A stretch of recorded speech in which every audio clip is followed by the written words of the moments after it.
Hello guys and welcome back to Dylan's Little Hobbies, and in today's video we are going to be talking about Baby Yoda. Groguu? Let me know down in the comments below. I know a lot of people don't like his new name.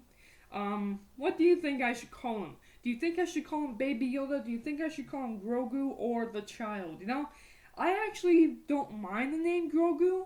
I'll probably use all three names in this video, both the child, both Groguu, both Baby Yoda. It doesn't really bother me, but I actually do like the name Groguu.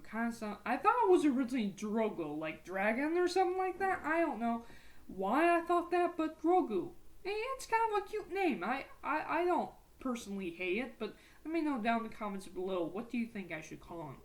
Without further ado though, let's go ahead and talk about today's video. So originally this video was going to be a whole video on a theory I have towards Grogu's backstory, because we do actually get to learn a little bit of Baby Yoda's backstory in episode 5, which was absolutely awesome, and I have a little theory about that. But as I was making that video, I really started thinking, and I will make that video in a separate video, but as I made that video, I started thinking, you know what? Rey. There was that whole controversy about Baby Yoda justifying Rey, and that's no longer true anymore, and I just want to give my points of views on how the Force works in Star Wars because of that. Now, I want to be specifically clear. No, I don't really like Rey. No, I really don't like the sequels, but this video is not going to be a I hate Rey video, I hate the sequel video. I personally am kind of tired of hearing about it, both the love and the hate. I'm willing to talk about it, but this whole arguing and fighting that's in the Star Wars fandom is ridiculous. And it's not just on the sequel trilogy anymore. It's on The Mandalorian itself. I mean, The Mandalorian. Probably one of the absolute best shows and the best way to bring us all together, which, for the most part, it's brought a lot of Star Wars fans back together. People just can't let it go. They just keep finding something to fight about. Whether it's the fact that we have references to the sequel trilogy, whether it's that we're bringing something from the expanded universe, whether it's the fact that Bo-Katan is a girl. I'm not even kidding. Or the fact that Baby Yoda ate some eggs disturbingly. It was a joke. Get over it. It's all just crazy, because to me, something about this show that is absolutely fantastic is the references. I don't mind them making references to the sequel trilogy, but as long as this doesn't become this is why the sequels are the way they are, blah blah blah video, and it's not going to be that. This is its own contained little story that builds on the entire Star Wars world. It connects to everything. It's making references to the Clone Wars with Ahsoka Tano, with Bo-Katan. It's making references to the prequels area. It's making references to the originals area with Tatooine. And it's making references to the sequels area. And the expanded universe. All four. We are all Star Wars fans. We all don't like the same thing. But I feel like The Mandalorian is, for the most part, making the absolute best to please everybody. And I know you can't please everybody. Sometimes you have to sacrifice a little bit. But you know what? As long as the story itself stays contained to its own self, then I'm not really going to mind a little bit of sequel trilogy, a little bit of original trilogy, a little bit of the expanded universe being brought back, and I don't know why people just can't let it go, and yeah, this video is not going to be a I hate Rey video at all, even though, yeah, I don't really like the sequel trilogy. I simply want to talk about my thoughts in terms of how the Force works, and why that whole argument that uh, Baby Yoda justifies Rey's powers does not work anymore, according to the Mandalorian's backstory on Grogu. So, without further ado, let's go ahead and begin. Sorry for that little 4 or 5 minute rant there, but I really had to get my thoughts out about that. Uh, Without further ado, so there was a whole controversy just around episode 9 came out. Rey is bizarrely super powerful. At this time, we honestly did not know why. It kind of seemed like, I know everyone hates this term, it kind of seemed like she was a Mary Sue, dude. There was no explanation of why she was this powerful, and it rubbed people the wrong way. But the fact is, some people are just born naturally stronger than others. And there was this whole thing where Baby Yoda in season 1 was able to stop a Rhyhorn from killing the Mandalorian.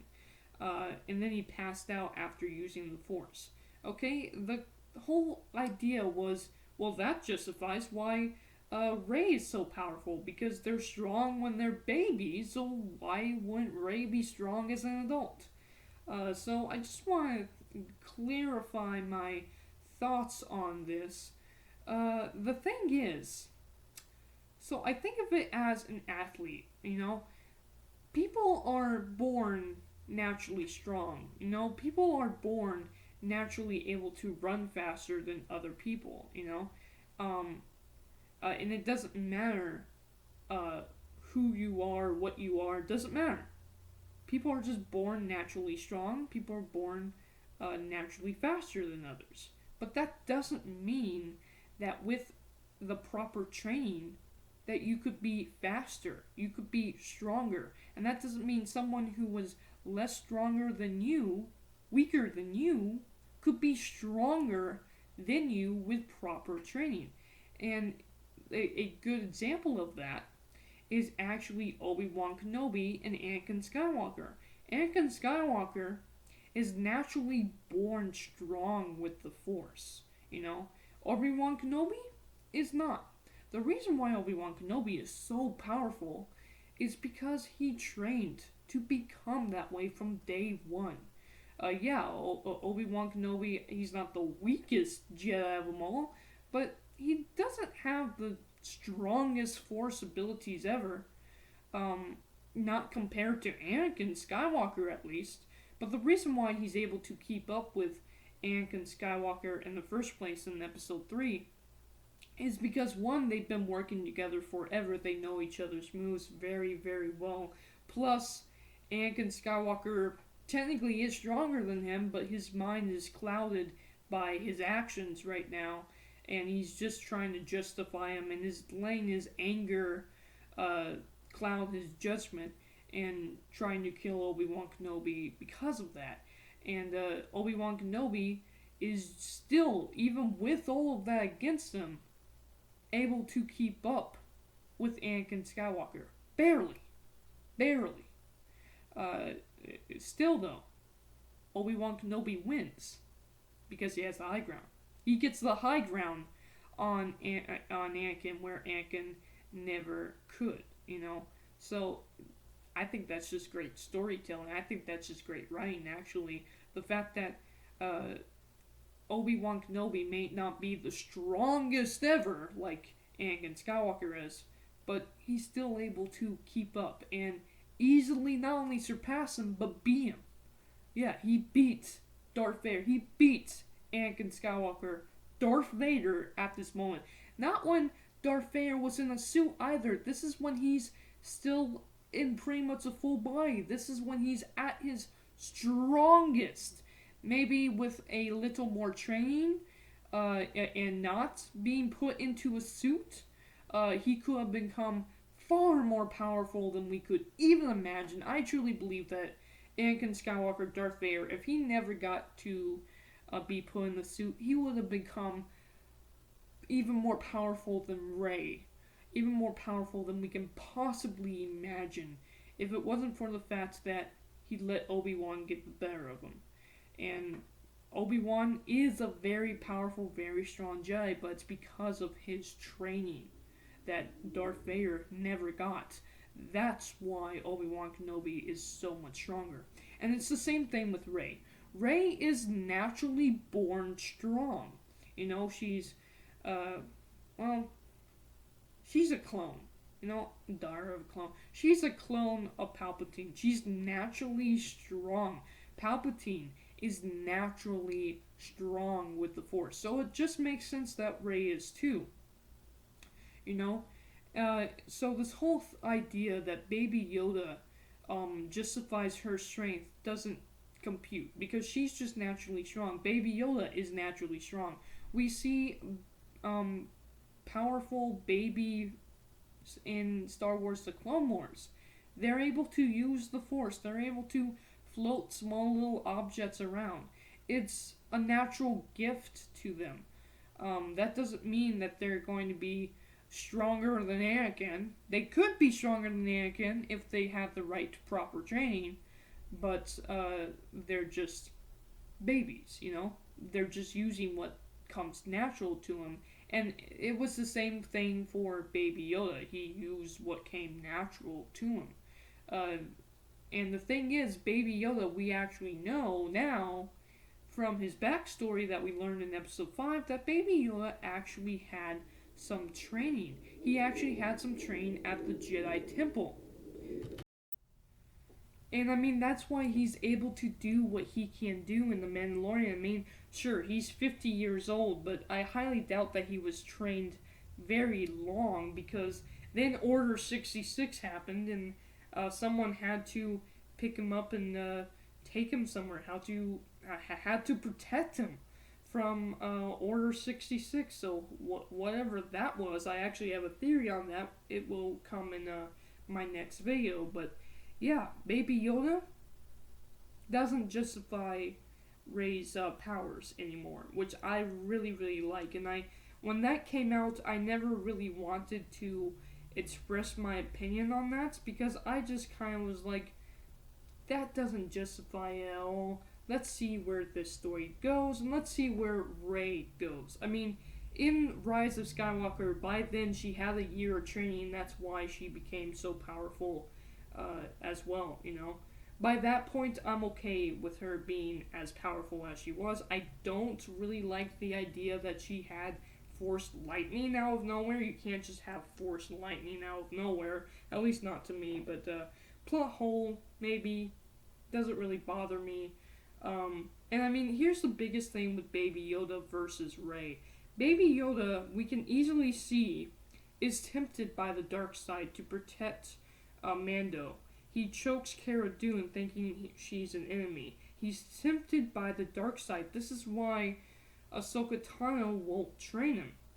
And this is why Luke Skywalker didn't want to train Rey, you know? The problem is, I don't think that she ever got the chance to truly show what she could do. She never got that moment where she truly said no to the dark side, at least not to me. I feel like she should have, with all of her great power, she should have showed more of a vulnerable moment to fall to the dark side to me. I feel like she should have probably said yes to Kylo Ren, or at least she should have first thought about Palpatine's offer instead of immediately saying no. But hey, that's just a little bit of an opinion, a little bit of a plot hole for me. Not that big of a deal. I know there are those who like Rey, and I don't personally like her because of those reasons, but hey, it is what it is. But yeah, that was this video. Thank you guys for watching. Let me know what you guys think about down in the comments below. What do you guys think about my thoughts on Baby Yoda and Rey? I am out. Thank you guys for watching. Bye.